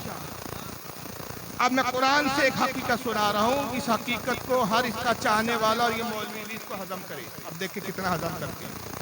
कुरान इंसान के बारे में कह रहा है, इंसान बहुत अकड़ता है। इसकी हैसियत क्या है? खलकल इंसान मिन नुत्फतिन फाइज़ा हुआ खसीमुम मुबीन।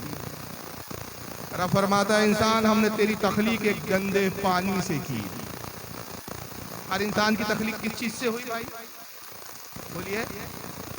गंदे पानी से, जिसको क्या कहते हैं? नुत्फा। कुरान ने नुत्फा इस्तेमाल किया। खलकल इंसान मिन नुत्फतिन, हमने तुम्हें नुत्फे से पैदा किया, गंदे पानी से। ऐसा गंदा पानी कि जिस्म से निकल जाए, गुस्ल फर्द हो जाए, कपड़ों पे लग जाए, कपड़ा नापाक हो जाए। तुम नापाकी से पैदा हुए तो जर्जिस किस चीज से पैदा हुआ? जर्जिस भी नुत्फे से पैदा हुआ। अब जर्जिस जलसे में आए तो इसका अलाउंसर, इसका नाज़ी में जलसा ऐलान करे, हजरात रास्ता दे, गंदा पानी, गंदा नुत्फा चला आ रहा है। कोई कहे भाई इतने बड़े मौलाना को गंदा नुत्फा क्यों कह रहे हो? तो फिर वही लबो लहजे में कह दो भाई, इनको अल्लामा कहो, मौलाना कहो, हजरत कहो, हुजूर कहो, किबला कहो, हफजुल्लाह कहो, मद्दजिल्लाहु अली कहो, दामत बरकातुहुल आलिया कहो, कुछ भी कहो, हकीकत तो ये है तो गंदा ही नुत्फा। हकीकत तो मानो, लेकिन ये अपने मुल्लाओं के लिए ये पसंद नहीं। तो चीज़ ये अपने मुल्लाओं के लिए पसंद नहीं करते। नाउज़ बिल्लाह मिन ज़ालिक, अस्तगफिरुल्लाह। ये रसूल के बारे में ये किताब इत्तेफाक से हिफ्ज़ुल ईमान, इसमें मौलवी अशरफ अली खान के देवबंद से ताल्लुक़ रखते हुए उन्होंने लिखा रसूलुल्लाह का इल्म जानवर और पागलों की तरह है। मगर यही बात अगर इनके मुल्ला के लिए कह दे कि भाई फुला मौलाना आपके जो देवबंद के अहले हदीस के, इनका इल्म क्या है यार? कोई औकात है इनके इल्म की? जानवर और पागलों की तरह। ये कहेंगे हमारे मौलाना की आप तौहीन करें, हमारे मौलाना ने इतना पढ़ा, मदरसे में इतना इल्म हासिल किया, जानवरों की तरह इल्म है, गधे की तरह इल्म है, कुत्ते की तरह इल्म है। तो ये बात पे इनके मौलवी की तौहीन हो जाती है, लेकिन रसूल की तौहीन नहीं। लेकिन मौलवी साहब को रसूल कहाँ दिख नहीं रहे, जिंदा नहीं है। आइए हदीस से पाक, और हदीस भी सियाह सित्ता की किताब से है, सुनाने अपने माजा के सामने, सुनाने अपने माजा हदीस की 6 किताबों में आती है। और सुनाने अपने माजा की हदीस नंबर 1000, यह सुनाने अपने माजा, और इसकी हदीस नंबर 1637। तवील हदीस है लेकिन बड़ी असमत और फसीलत है इस हदीस में। और ये हदीस की सनद बिल्कुल सही है, ज़ईफ़ हदीस नहीं। इस हदीस को बहुत सारे मुहद्दिसीन ने लिखा है, एक लंबी फहरिस्त है। अबी दरदा रज़ियल्लाहु तआला अन्हु काला काला रसूलुल्लाह सल्लल्लाहु अलैहि वसल्लम। अबू दरदा सहाबी है, वो कहते हैं रसूलुल्लाह सल्लल्लाहु अलैहि वसल्लम ने इरशाद फरमाया, अक्सरुस सलाता अलैया यौमिल जुमा। हुजूर ने कहा लोगों जुमे के दिन कसरत के साथ खूब खूब मुझ पर दुरूद पढ़ो। और रोजाना दुरूद तो पढ़ो, लेकिन जुमे के दिन क्या करो? दुरूद में कसरत करो, इजाफा कर दो, ज्यादा दुरूद पढ़ो। क्यों? फ़इन्नहु मशहुदुन तशहुदुल मलाइका, इसलिए कि जुमे का वो दिन है कि बहुत बड़ी तादाद में फरिश्ते मेरी बारगाह में हाजिर होते हैं। सुभान अल्लाह सुभान अल्लाह। बाकी दिन कितने आते हैं? बाकी दिन उसकी की कब्र पर कितने आते हैं? इमाम दारमी रहमतुल्लाह अलैह, जो इमाम बुखारी के उस्ताद है, सुनन दारमी में लिखते हैं कि रोजाना सुबह 70,000 फरिश्ते आते हैं और शाम में 70,000, 1,40,000 रोजाना फरिश्ते आते हैं। और एक फरिश्ता जो एक बार हुजूर की कब्र पर हाजिर होगा, कयामत तक दोबारा आना नसीब नहीं होगा। जब हुजूर जिंदा ही नहीं है तो क्या मिट्टी के ढेर के पास आ रहे हैं हुजूर की ज़ियारत के लिए? सरकार कहते हैं जुमे के दिन की तादाद डबल हो जाती है। जुम्मे के दिन मुझसे ज़्यादा दुरूद पढ़ो। फिर आगे फरमाते फ़इन्ना अहदन लन युसल्लिया अलैया इला उरीदत अलैया सलातु हत्ता यफरगा मिनहा, जब तुम में से कोई मुझ पर दुरूद पढ़ता है, फरिश्ते वो दुरूद मुझ तक पहुंचाते हैं, मैं उस दुरूद को सुनता रहता हूँ यहाँ तक के पढ़ने वाला फारिग हो जाए, यानी पढ़ने वाला खुद दुरूद पढ़ना बंद कर दे। जब तक दुरूद पढ़ता रहता है मैं उस बंदे का दुरूद सुनता रहता हूँ। सुभान अल्लाह, सुभान अल्लाह। इस हदीस की शरह में एक अकीदे की बड़ी प्यारी बात सुन लो। इसी हदीस की शरह में एक बहुत बड़े इमाम गुजरे जिनको देवबंदी भी मानते हैं, अहले हदीस भी मानते हैं, और हम अहले सुन्नत बरेलवी मक्तब फिक्र के लोग भी मानते हैं। उनका नाम है इमाम काजी अयाज, 600 हिजरी के इमाम है। इमाम काजी अयाज क्या फरमाते, इस हदीस की शरह करते हुए एक दूसरी हदीस लाते हैं रसूलुल्लाह से। रसूलुल्लाह फरमाते हैं कि जब तुम में से कोई मेरा उम्मती मुझ पर दुरूद पढ़ता है, वो फरिश्ता दुरूद मुझ तक पहुंचाता है। साहबा ने अर्ज़ किया अल्लाह के नबी वो फरिश्ता दुरूद पहुंचाता है तो आप कैसे जान लेते हैं कि किस उम्मती ने भेजा है? ये उम्मती तो अरबों खरबों है। आपके बंगाल में कितने मुसलमान सुन्नी है? लाखों की तादाद में। हिंदुस्तान में लाख करोड़ों की तादाद में। पूरे दुनिया के मुल्कों में मुसलमान फैले। किस इलाके से कौन बंदा कहाँ से दुरूद पढ़ रहा है, कैसे हुजूर जानते हैं? साहब ने उसके अल्लाह के नबी फरमाते हैं कि जब फरिश्ता मुझ पर तुम्हारा दुरूद भेजता है तो तुम्हारा नाम भी बताता है, तुम्हारे बाप का भी नाम बताता है, तुम्हारे कबीले का भी नाम बताता है, तुम्हारे रहने की भी जगह बताता है। आका कहते हैं, गोया इमाम काजी अयाज कहते हैं कि जब कोई बंदा कोई उम्मती दुरूद पढ़ता है तो फरिश्ता कैसा कहते हैं, जैसे आपने कस्बा गोला की जमीन से दुरूद पढ़ा और जैसे दुरूद पढ़ा तो फरिश्ता कहता है या रसूलल्लाह फुला इब्ने फुला ने कस्बा गोला जो हिंदुस्तान में बंगाल में वहाँ से आप पर दुरूद सलाम भेजा है। सुभान अल्लाह, सुभान अल्लाह। नाम भी फरिश्ता बताता है, बाप का नाम बताता है, जगह का नाम बताता है, किस खानदान से बताता है। आका कहते जब वो मेरे उम्मती का नाम लेता है वो उम्मती मेरे निगाहों के सामने होता है और मैं अपने उस उम्मती को ऐसे पहचान लेता हूँ जैसे बाप अपने बेटे को पहचान लेता है।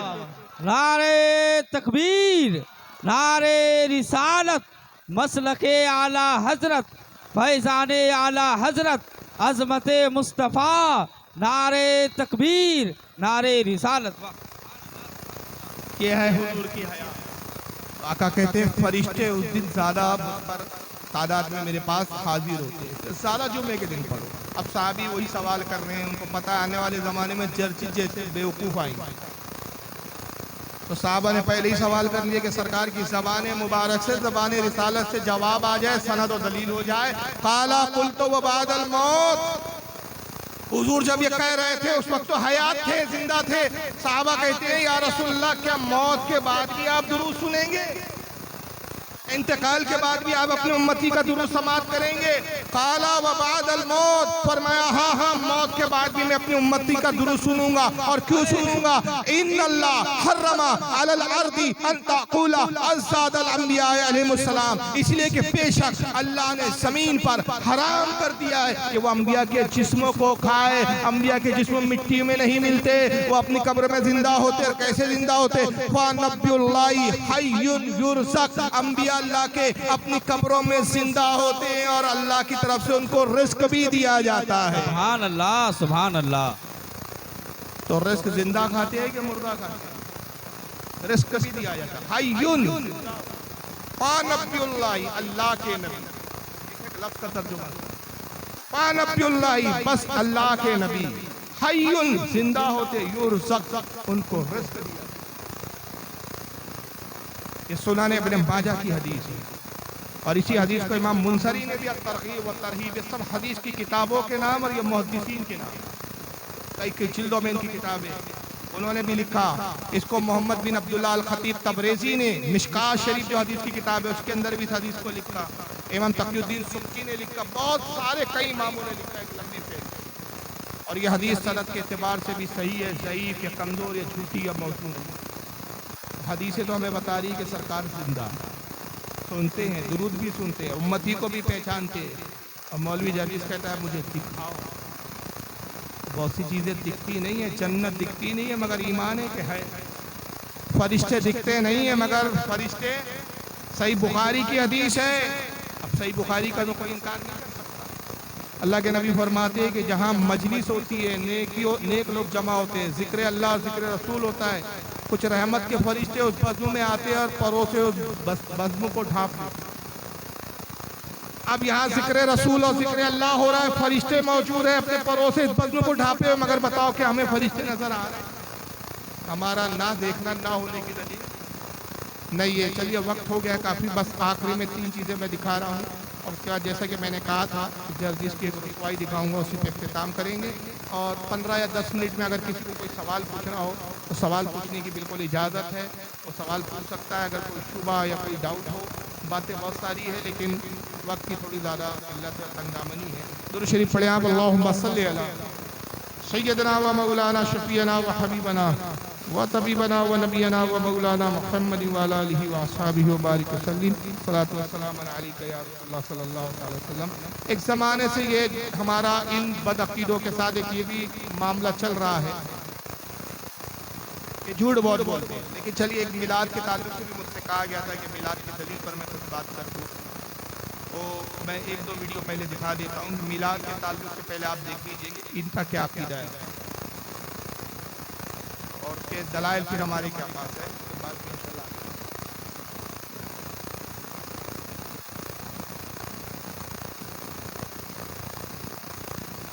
ये इनको तो जानते होंगे आप, जाकिर नाइक साहब, जरा इनकी मिलाद के बारे में राय करें। कि हमारे मुस्लिम माशरों में जितने हैं, खुसूसन इंडिया, पाकिस्तान और ममालिक में, कि एक ईद मिलादुन नबी मनाया जाता है, वो बर्थडे ऑफ द प्रॉफिट। और अगर आप देखेंगे ये 12 रबी अव्वल है। और जहां तक कि हमें हदीस की रोशनी में हमें यह साबित नहीं होता है कि मोहम्मद सल्लल्लाहु अलैहि वसल्लम ने कभी अपना सालगिरह बनाए, या साहबाज ने या ताइन या तबताइन ने कभी, या ताइन या तबताइन ने कभी उनका सालगिरह बनाए। तो जब मोहम्मद सल्लल्लाहु अलैहि वसल्लम ने कभी कहा नहीं कि मेरा सालगिरह बनाओ, या कभी साहबाज ने नहीं बनाए, और अगर आज हम उनका सालगिरह बनाते तो ये बिदअत हो जाता है। तो सालगिरह बनाने की कोई जरूरत नहीं है। ऐसा कोई इस्लाम एक मजहब के अंदर नहीं है, कुरान में भी नहीं, शरिया में नहीं। ये एक वेस्टर्न कल्चर है, ये एक वेस्टर्न कल्चर है कि हमें सालगिरह बनाना चाहिए। ये कहते हैं नबी की सालगिरह या मिलादुन नबी, मिलादुन नबी बोलने की भी तौफीक नहीं हो रही है इनको, सालगिरह बोलते हैं। मिलादुन नबी मनाना बिदअत है, जायज़ नहीं है। साहबा ने नहीं मनाया, रसूल ने नहीं मनाया, ये बिदअत है। और ये क्या है? Western culture. वेस्टर्न कल्चर मतलब ये अंग्रेजों का तरीका है। मैं ये समझ नहीं पाया अंग्रेज क्यों हमारे नबी की मिलाद मनाने लगे। अंग्रेजों का तरीका। अब हो सकता है कि वो जवाब में ये कह दे कि नहीं साहब, वो ईसा अलैहिस्सलाम का बर्थडे मनाते हैं, ईसा अलैहिस्सलाम का क्रिसमस डे मिलाद मनाते हैं, इसलिए आप उनका तरीका अपनाते हैं। तो इस पर तो कुरान और हदीस के बहुत अंबार है, लेकिन मैं जाकिर नाइक साहब का एक वीडियो दिखा देता हूँ कि ये कौन सा कल्चर है। जब ये कोई इस तरह की वहाँ भी बात करे ना, आपसे बिदअत है, तो उसको बोलना भैया ये पहले आप समझा दो कि ये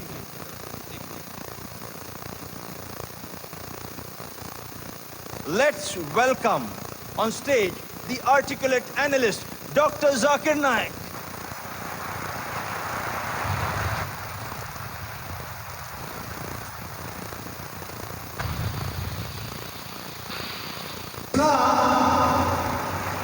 That is peace acquired by submitting your will to Almighty God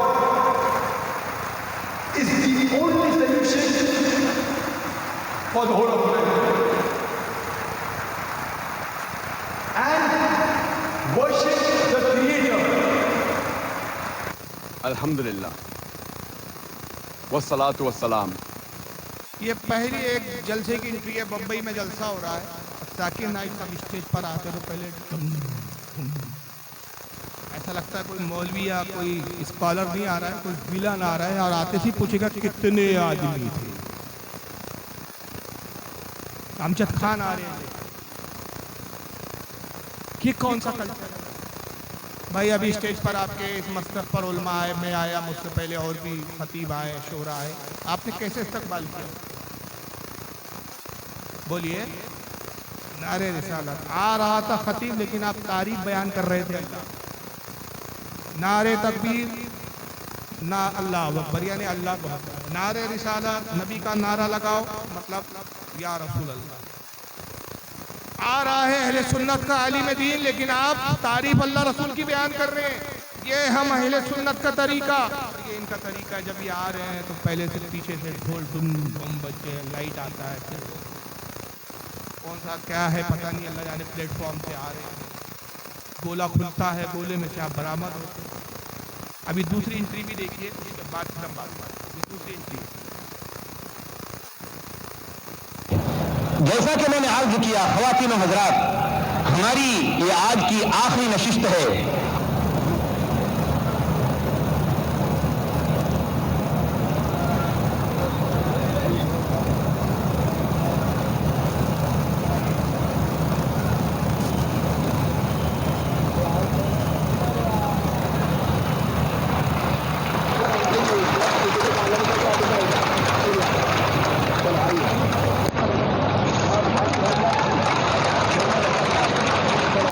एक गोला आसमान से ना, अब मैं गोला नहीं कहूंगा, एक अंडा है, पता नहीं किस जानवर का अंडा है, और उसमें से ये चूजा पैदा होगा। ये दीनी जलसे हैं इनके, और ये गोलों पर, ये स्टेजों पर लाखों करोड़ों रुपए खर्च कर देते हैं, मगर कोई इनका मौलवी, कोई इनकी जमात का बेगैरत आदमी इनका गिरेबान पकड़ के नहीं पूछता, जनाब ये कौन सा कल्चर है? आपको नबी के मिलाद में तो वेस्टर्न कल्चर नजर आ गया, ये कौन सा कल्चर है? यही तो वेस्टर्न कल्चर है, ये तो मुन्नी बाई के डांसों में होता था ऐसे। आप कब तक मौलियों की एंट्री तो इस तरह स्टेजों पे नहीं होती। अंडों में तो चूजे नहीं पैदा होते इस तरह, इतना बड़ा अंडा, इतना बड़ा चूजा नहीं। इनकी ऐसी बेशुमार बिदात है, मैं जो दिखा सकता हूँ, जो इस बात के लिए जवाब में काफी है कि तुम पहले अपना गिरेबान झांक लो, उसके बाद फिर हमारे मिलाद पर एतराज करो।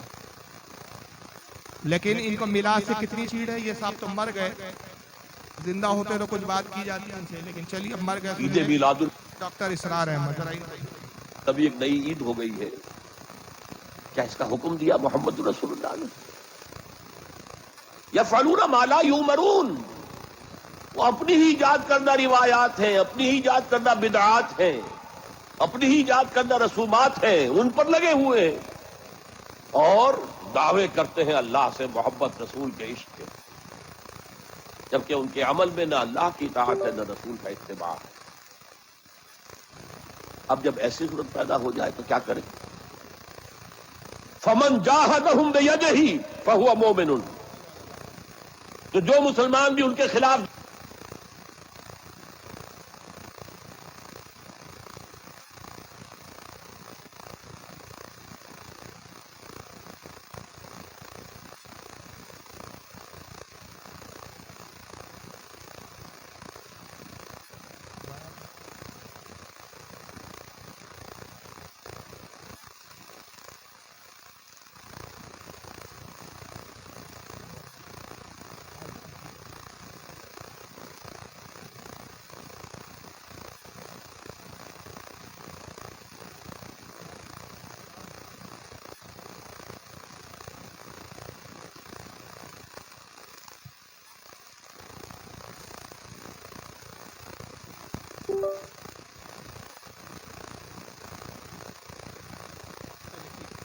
सुनिए, ईद मिलादुल नबी एक नई ईद हो गई है, क्या इसका हुक्म दिया मोहम्मद रसूलुल्लाह ने? यफ़अलूना मा ला युमरून, वो अपनी ही इजाद करना रिवायात हैं, अपनी ही इजाद करना बिदआत हैं, अपनी ही इजाद करना रसूमात हैं, उन पर लगे हुए हैं और दावे करते हैं अल्लाह से मोहब्बत, रसूल के इश्क के, जबकि उनके अमल में न अल्लाह की इताअत है न रसूल का इत्तिबा है। अब जब ऐसी सूरत पैदा हो जाए तो क्या करें? फमन जाहदहुम बियदिही फहुवा मोमिनुन, तो जो मुसलमान भी उनके खिलाफ जिहाद करेगा अपने हाथ से, अपनी ताकत से, वो मोमिन होगा। वमन जाहदहु बिलिसानिही फहुवा मोमिनुन, और जो उनके खिलाफ जिहाद करेगा अपनी जबान से, वो भी मोमिन होगा। वही 3 दर्जे। वमन जाहदहुम बिक़ल्बिही फहुवा मोमिनुन, दिल से नफरत रखकर जो जिहाद करेगा बिलक़ल्ब, वो भी मोमिन होगा। फमा वरा ज़ालिका मिनल ईमान हब्बतु खरदल, इसके बाद तो ईमान राई के दाने के बराबर भी नहीं है।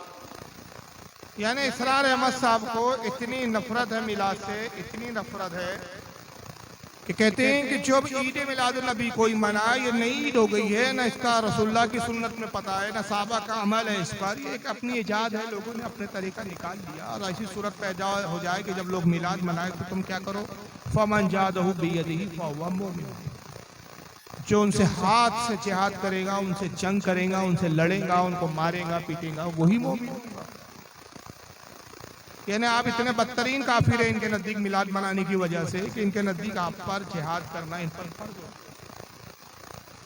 और अगर हाथ से लड़ने की ताकत नहीं है, आपने हाथ से रोकने की ताकत नहीं है, फमन जादहु बेलिसानिही फहुव मुमिन, तो अपनी जबान से उनको रोको, और जबान से नहीं रोक सकते तो फमन जादहु बेक़ल्बिही फहुव मुमिन, अपने दिल में नफरत रखो, बुरा जानो, नफरत के साथ उनसे सलूक करो तो आप मोमिन है। इसके बाद राई के दाने के बराबर भी ईमान। एक तरफ ये हमें मिलाद मनाने पर इतने सख्त फतवे लगाते हैं इनके मौलवी, हमको वाजिबुल कत्ल करा देते हैं। दूसरी तरफ इत्तेहाद की बात है। बहरहाल इस पे इतना वक्त नहीं है कि मैं मिलाद पे बहुत ज़्यादा दलीलें आपके सामने रखूं। एक ही दलील मैं आपके सामने दे देता हूं। जैसे इन्होंने कहा कि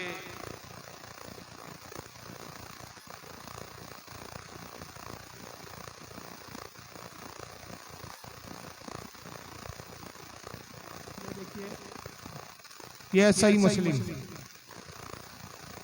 बुखारी के बाद सबसे अहम तरीन किताबों में शामिल है। सही हदीस नंबर 2639 किताबुस सियाम। अन अबी कतादा अल अंसारी रदियल्लाहु ताला हज़रत अबू कतादा अंसारी रदियल्लाहु ताला से रिवायत है, वो कहते हैं अन्ना रसूलुल्लाह सल्लल्लाहु अलैहि वसल्लम सुइला अन सौमिल इस्नैन, कहते हैं हुजूर सल्लल्लाहु अलैहि वसल्लम हर पीर के दिन रोजा रखते थे। तो साहबा ने पूछा अल्लाह के नबी क्या बात है कि आप हर पीर को पाबंदी से रोजा रखते? फकाला फीही उलितो व फीही उनजिला अलैया, कहा मैं पीर के दिन इसलिए रोजा रखता हूँ कि इसी तारीख को, इसी पीर के दिन मैं पैदा हुआ और इसी पीर में सबसे पहले मुझ पर वही नाज़िल। गोया हुजूर सल्लल्लाहु अलैहि वसल्लम ने साल भर अपने मिलाद को, अपने पैदाइश के दिन को याद रखा और बतौर शुक्र अल्लाह की बारगाह में वो रोजा रखते थे, अल्लाह की रज़ा। तो जब हुजूर हर साल उसको, हर पीर को रोजा रखे और अपने मिलाद को याद करे, तो क्या हम साल में एक बार भी उसको याद ना करें? अब आइए, मैं मिलाद के ताल्लुक से बहुत सारी बातें हैं लेकिन उसका वक्त नहीं है। जैसे कि मैंने कहा, अरे क्या हो गया भाई, इधर आइए, उधर बैठिए, सब चलिए।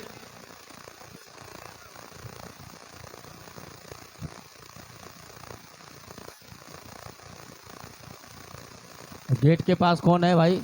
अंदर आना है तो आ जाइए, नहीं तो फिर उधर बाहर जाना है तो चले जाइए।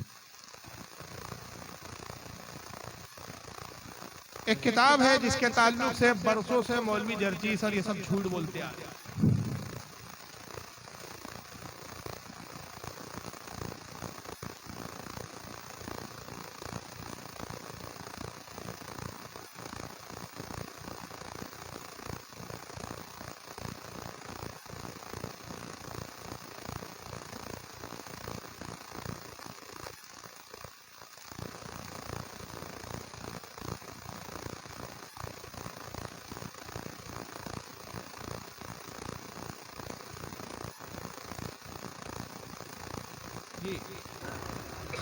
चले, ये आखिरी वीडियो जो मैं बता रहा था आपको, ये आपका कस्बा गोला, और आप ही के बंगाल में एक आता है लाल गोला। लाल गोला में इसकी कैसी लाल हुई है।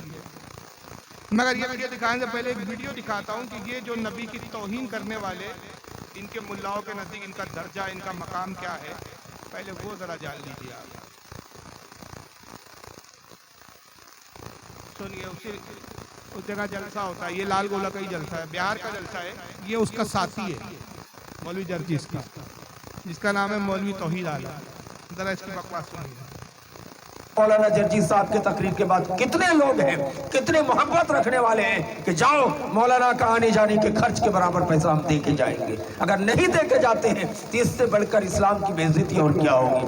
अगर नहीं दे के जाते हैं तो इससे बढ़कर इस्लाम की बेइज्जती और क्या होगी। ये मुस्लिम लॉकडाउन के बाद बिहार की धरती में पहला प्रोग्राम है। इतना बड़ा प्रोग्राम पूरे बिहार में 2020 से लेकर 21 का ये पहला है। 2020 में प्रोग्राम नहीं हो सका था। मैं आपसे यही गुजारिश करके जाना चाहता हूँ आपके सामने अब शहनशाही खिताबत हजरत मौलाना मोहम्मद जर्जीस साहब चतुर्वेदी इटावा यूपी तशरीफ ला रहे हैं। आप हजरात उनकी तकरीर को बड़ी दिलजमी, हल्ला ना करें, शोरगुल ना करें, बड़ी शांति के साथ उनकी तकरीर को सुनें। इनकी तकरीर को सुनने के लिए पूरे अरब व अजम पूरी भारत के अंदर अल्लाह ने ऐसी तकरीर का मलका दी है कि अल्लाह का शुक्र है कि किसी भी मजहब में, किसी भी मसलक में इतने अच्छे, इतने बड़े और इतने कम उम्र में ऐसा खतीब अभी हिंदुस्तान पे नजर नहीं आ रहा है। हिंदुस्तान पाकिस्तान में एक पर एक खतीब तो है, लेकिन सबों पर फाइक हजरत मौलाना जर्जीस साहब चतुर्वेदी हैं और हो जाते हैं। ये अल्लाह की तरफ से दैन है। कुदरत ने ऐसी कुव्वत गोयाई और ऐसी जबान पे मिठास और मलका अता की है कि पूरी दुनिया में एक तकरीर का धूम मचाया है। कुछ लोगों ने तो यहाँ तक मुबारक आराई की है कि हजरत आदम के बाद आज तक की तारीख में मौलाना जर्जीस जैसे खतीब ही दिखाई नहीं मिलता है, सबूतों में नहीं मिलता है। कुछ लोगों ने तो यहाँ तक मुबारक आराई की है कि हजरत आदम के बाद आज तक की तारीख में मौलाना जर्जीस जैसे खतीब ही दिखाई नहीं मिलता है, सबूतों में नहीं मिलता है। समझ रहे कितने बड़े खतीब है। पूरे अरबों अजम में इनके जैसा खतीब नहीं। हालांकि तकरीर तो उर्दू में करता है, पता नहीं अरब वाले कैसे समझ लेते हैं इसकी तकरीर। अरबों अजम में इसके जैसा खतीब नहीं है। और इतने बड़े खतीब है कि हजरत आदम से लेकर तब से हजरत आदम से लेकर अब तक ऐसा खतीब पैदा ही नहीं हुआ। बेगैर तो शर्म नहीं आती जब नबी और वलियों की तारीफ करो तो कहते हो कि शिरक हो जाता है। अपने मुल्ला को इतने चने के झाड़ पे, कौन से झाड़ पे चढ़ा रहे हो यार? हाँ, नारियल के झाड़ पे चढ़ा रहे हो या वो क्या एक बड़ा लंबा झाड़ होता है आप लोगों क्या ताड़ी का झाड़, ताड़ी के झाड़ पे चढ़ा रहे हो? कहाँ चढ़ा रहे हो? आदम अलैहिस्सलाम से लेकर आज तक कोई खतीब पैदा नहीं हुआ।